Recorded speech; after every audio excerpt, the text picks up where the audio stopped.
자, 오늘 본문 말씀 스가랴 8장 12절 스크린 보면서 우리 같이 말씀을 읽습니다. 시작. 곧 평강의 씨앗을 얻을 것이라. 포도나무가 열매를 맺으며 땅이 산물을 내며 하늘은 이슬을 내리리니 내가 이 남은 백성으로 이 모든 것을 누리게 하리라. 아멘. 하나님께서는 어느 시대고 남은 자를 남겨두십니다.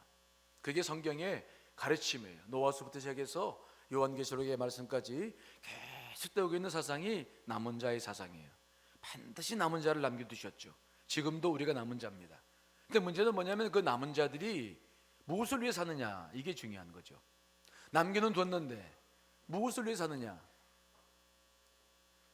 오늘 이 스가랴의 말씀은 학계 스가랴와 말씀과 연관되어져 있는데, 이스라엘 백성들이 70년 동안 포로 생활을 하고 남은 자들이 돌아왔죠. 예루살렘으로 돌아와서 성전 재건을 해서 하나님의 뜻을 이루기 위해서 남은 자의 사명을 감당을 하기 시작했는데, 그들은 주전 533년경에 돌아와서 539년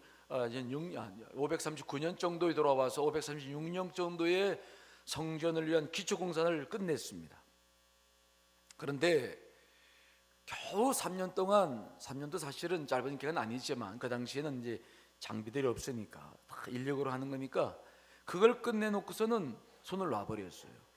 이유가 뭐냐면 주변 국가들이 많은 방해와 어려움을 주었고 또 본인들이 가진 게 없었어요. 갖고 들어온 것이 다 쓰여졌어요. 그러면 기도하고 해야 될 텐데 그들이 거기에 낙심됐어요. 그래서 3년 동안 성전 재건을 하고 하나님의 뜻을 다시 일으켜 나가야 될 사람들이 그 후 16년간을 이제 자기들의 집을 아름답게 짓고 편박한 집을 짓는다고 얘기했는데, 편판한 그런 합판으로 자기들의 집을 짓고 먹고 사는 일에만 전력을 기울였어요. 그리고 그 남은 자들이 하나님의 뜻을 지체시키는 거예요. 힘들고 어려운 고난 속에서 남은 자들이 자기의 뜻을 주앞에 두고 나가지 못하고 주저앉아 버리는 거죠. 하나님의 뜻은 또 16년간 지체되는 거죠. 그랬을 때 하나님께서 그들에게 행한 일이 무엇이었을까? 남은 자는 딱 두 가지. 하나님께 복을 받느냐, 하나님의 뜻을 이루면서 복을 받느냐, 아니면 하나님의 뜻을 지체시켜서 어려움을 겪느냐, 딱 두 가지의 방향이 늘 성경의 가르침이에요. 자, 학개서 1장 6절 말씀을 여러분 봅니다. 그들이 지체시켰을 때 하나님께서 하신 일이 뭡니까? 읽습니다. 시작. 너희가 만일 뿌릴지라도 수확이 적으며 먹을지라도 배부르지 못하며 마실지라도 흡족하지 못하며 입어도 따뜻하지 못하며 일꾼이 싹을 받아도 그것을 구멍 뚫어진 전대에 넣음이 되느니라. 아무리 많이 뿌리고 열심히 일을 하고 돈을 모으고 집에서 다 살아보려고 애를 써도 이게 구멍 뚫어진 전대 넣음 같이 다 세워버리고 남는 게 없다. 지금 우리나라가 그렇게 축복을 받고 전례없는 복을 받아서 살아왔습니다. 하나님의 교회들이 흥왕하고 지금 우리가 그렇게 잘 사는 민족이 되어졌는데, 지금은 참 이게 심각한 미래를 예단할 수 없을 만큼 심각하게 빠져 있는 것인데, 이것을 경제적인 그러한 문제로만 바라봐야 될 것인가? 우리는 이 문제에 대해서 심각한 고민을 하지 않을 수 없습니다. 자, 여러분, 학개 1장 9절 11절 말씀도 또 읽어봅니다. 시작. 너희가 많은 것을 바랐으나 도리어 적었고 너희가 그것을 집으로 가져갔으나 내가 불어버렸느니라. 나 만군의 여호와가 말하노라. 이것이 무슨 까닭이냐? 내 집은 황폐하였으되 너희는 각각 자기 집을 짓기 위하여 빨랐음이라. 그러므로 너희로 말미암아 하늘은 이슬을 그쳤고 땅은 산물을 그쳤으며 내가 이 땅과 산과 곡물과 새 포도주와 기름과 땅의 모든 소산과 사람과 가축과 손으로 수고하는 모든 일에 한재를 들게 하였느니라. 아무리 열심히 일을 하고 아무리 우리가 자기의 집을 그냥 짓고 그렇게 살아도 하늘이 이슬이 그쳐버리고 땅에 산물이 그쳐버리면 어떻게 되는 겁니까? 남은 자는 자기가 누구인지를 분명히 알고 그 일에 충성을 다할 때에 하늘의 문이 열리게 될 줄 믿습니다. 이게 남은 자의 사명이에요. 내가 누구인지를 분명히 알고 어떻게 살아야 될지를 분명히 알을 때 그게 진정한 복의 통로가 된다는 거예요. 그래서 하나님께서는 학기 선자를 보내서 그들을 책망하셔서 다시 그들이 이제 하나님의 뜻을 위해서 남은 자의 사명을 16년 후에 다시 시작을 하게 되죠. 그랬을 때에 스가랴 선지자를 통해서 주신 말씀이 오늘 본문의 말씀이죠. 자, 스가랴 8장 12절 읽어보겠습니다. 시작. 곧 평강의 씨앗을 얻을 것이라.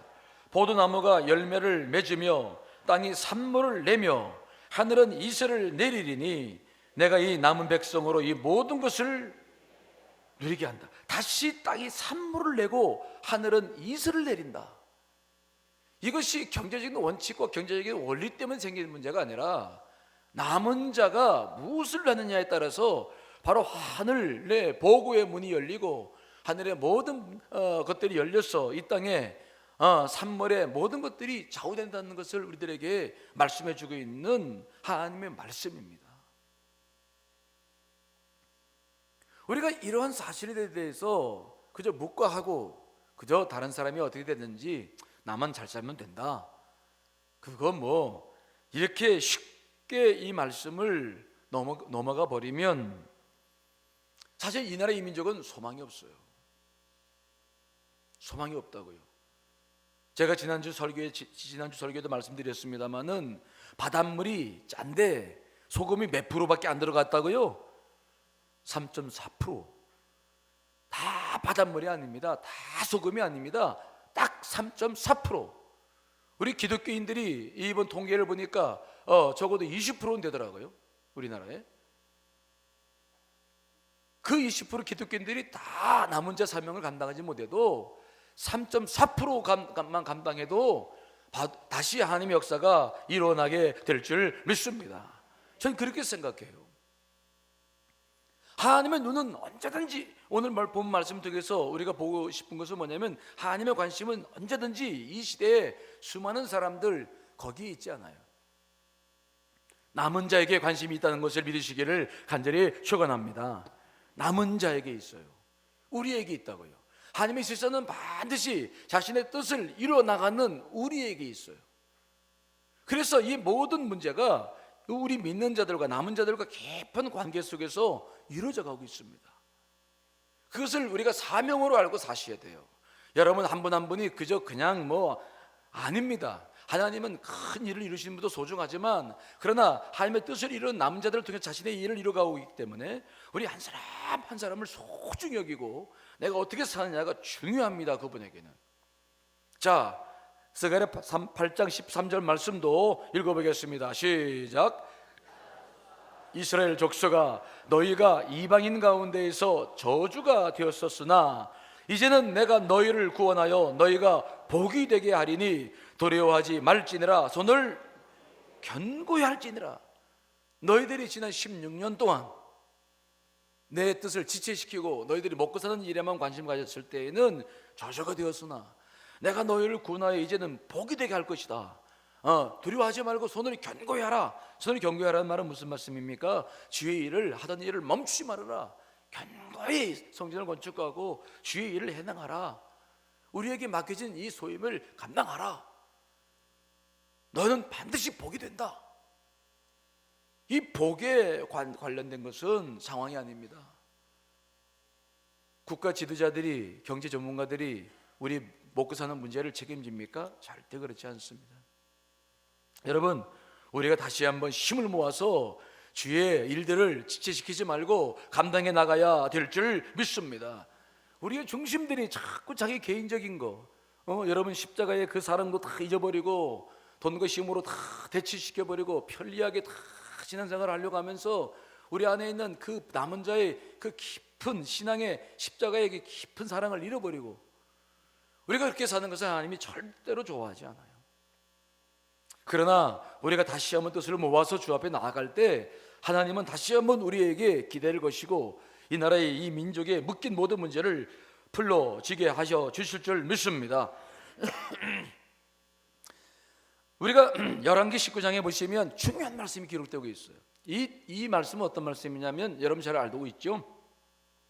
이제 아수르의 침략 앞에서 유다왕 히스기야와 온 백성들이 포위당해 가지고 아무것도 할 수 없을 때였어요.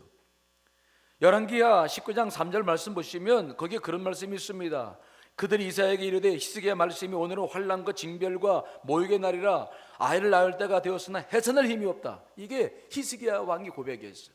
지금 아수르의 침입 앞에 그들은 아무것도 할 게 없었어요. 이들이 왜 이런 어려움을 겪은 줄 아십니까? 우상을 숭배하고 하나님의 뜻을 멀리하고 아수르의 침입 앞에 그들은 아무것도 할 게 없었어요.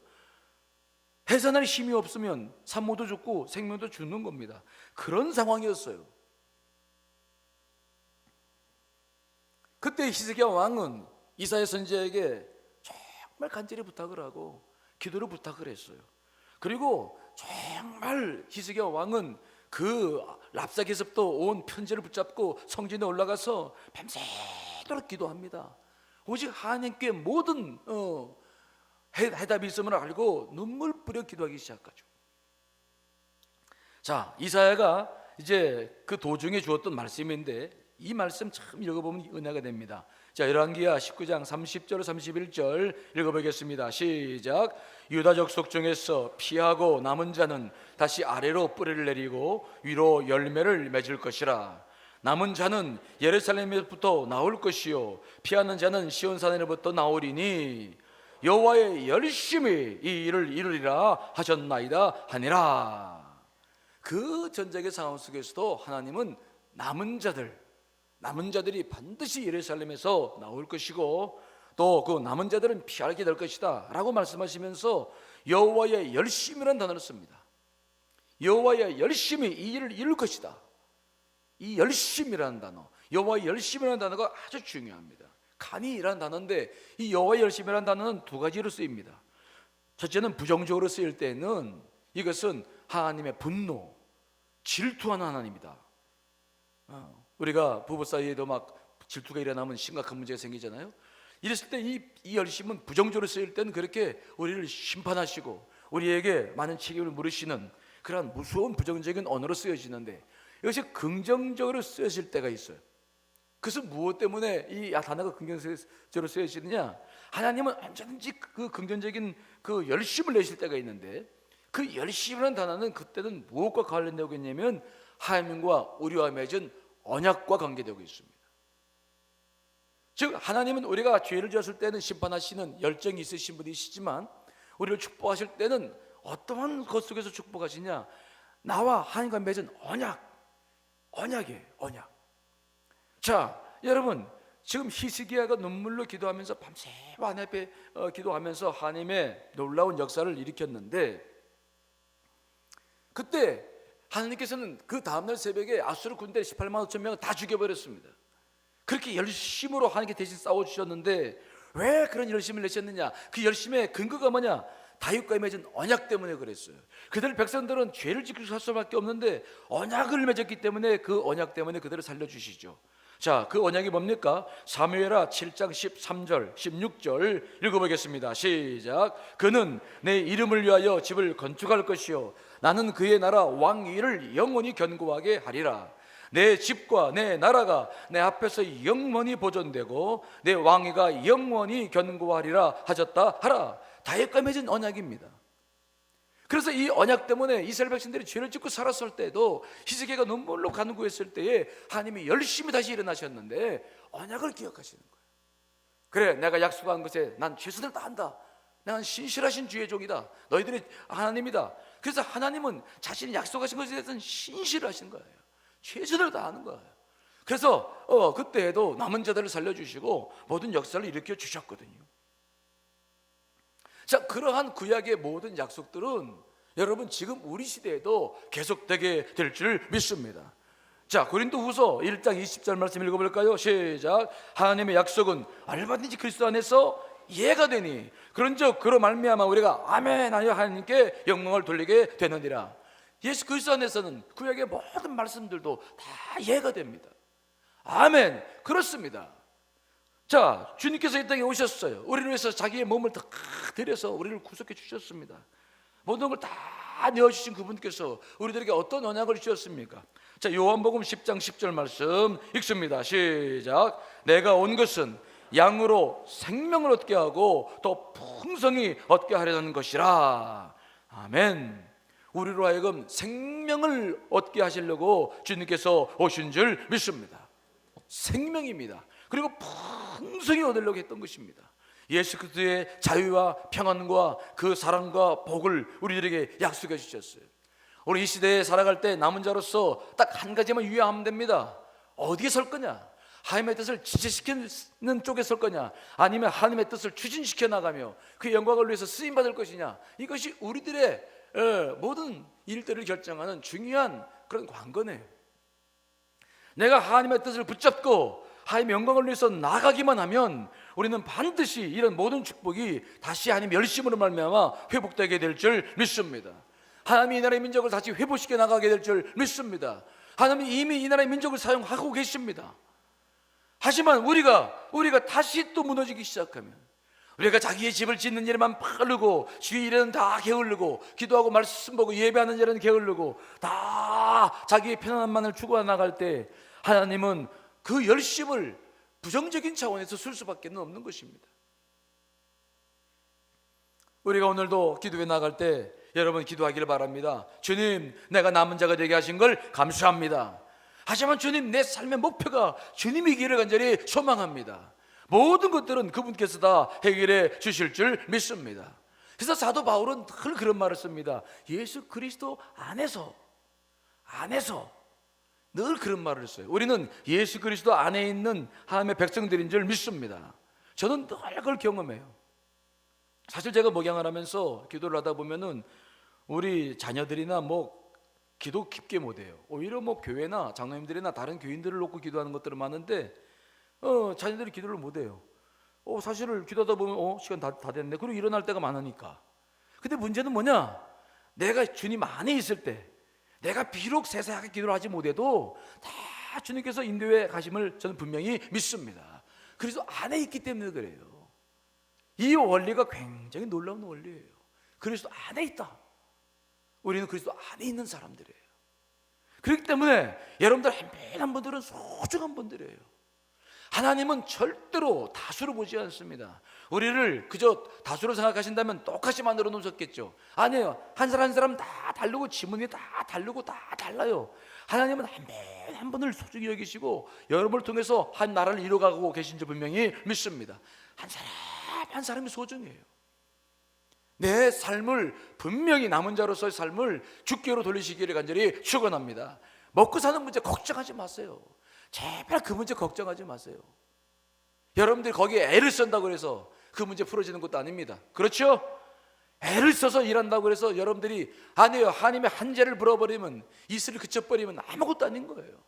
결국은 내가 주 앞에 마음을 두고 주를 향해 나아가서 남은 자로서의 삶의 방향을 분명히 잡고 나갈 때 이 나라의 민족도 풀어지고 우리도 진정한 복을 받고 하늘나라의 상급도 주어지게 될 줄 믿습니다. 우리의 신앙이 견고하게 서는 것은 다른 사람 바라보지 마세요. 우리나라가 이렇게 됐다고 정치 문제 그렇지 않아요. 그런 사람들도 다 똑같은 사람들입니다.